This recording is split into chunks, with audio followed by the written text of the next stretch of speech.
what's up mga pare ko? Today, bago tayo mag-start, collaboration muna tayo ng coffee natin para consistent at tama yung measurement at tama yung extraction ng coffee natin, coffee machine natin at espresso. Alright, so may weighing scale ako dito. So measure muna natin yung weight ng portafilter natin. Ayan, nag-zero na siya. So mag-grind tayo ng coffee beans, nasa 18 grams.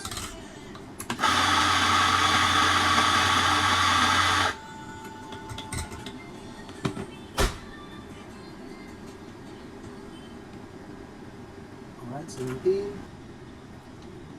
Dami siya.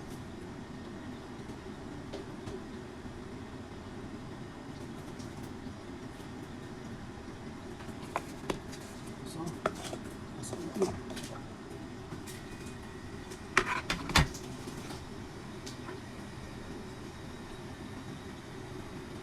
Calibration is means dialing. Kasi tinatama mo yung kung ano man yung hindi pag-function ng ano mo, ng pag-extract ng coffee mo. Kailangan na sa tama na at accurate at consistent. So nasa 18 grams itong ano natin, yung coffee espresso natin. Coffee ground beans natin.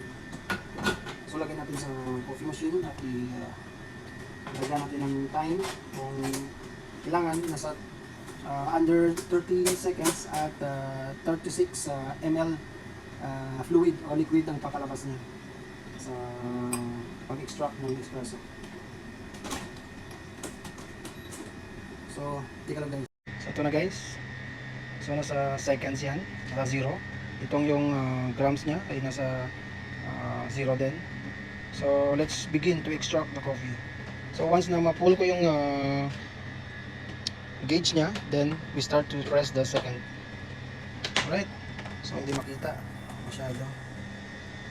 Alam niyo naman yung ano ko. Alright, so let's start. Start natin. Alright.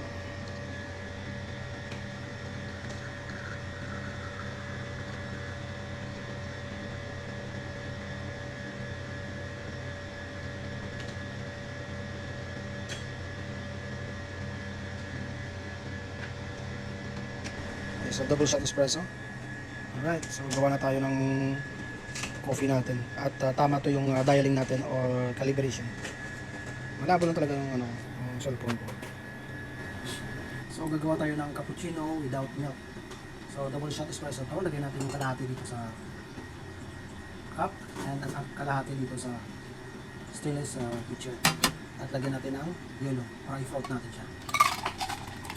Ito yung parang milk natin. Ito yung espresso natin. So, we'll start. Ayan yung chef na makanta si Chef Raju. Isang singan.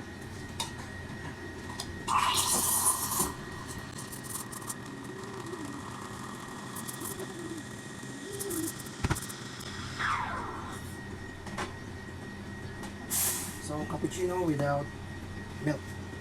Ilagyan na tayo ng flavor. Alright. So ito na yung coffee base natin at ito yung coffee base din pero finort natin siya.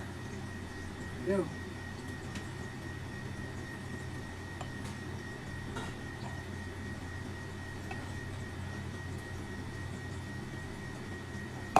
Yan, ito yung cappuccino without milk. Ito lang mga palikot. Okay, ito yung cappuccino without milk. Yan. Parang Americano din siya mga parikoy. Yung kalahati niya is 18 grams. So 46 fluid espresso. So hinati ko lang yung half niya, single shot espresso is here in the cup. And then single shot espresso dito naman sa stainless pitcher natin. Then lagyan na ng yellow, i-froth nyo lang. At ito na yung kalabasan niya. Cappuccino without milk. Alright. So madali lang gawin yung cappuccino without milk. This double shot espresso. Half. Half to the cup and half to the stainless pitcher. Put ice cube and float it. Alright, peace out.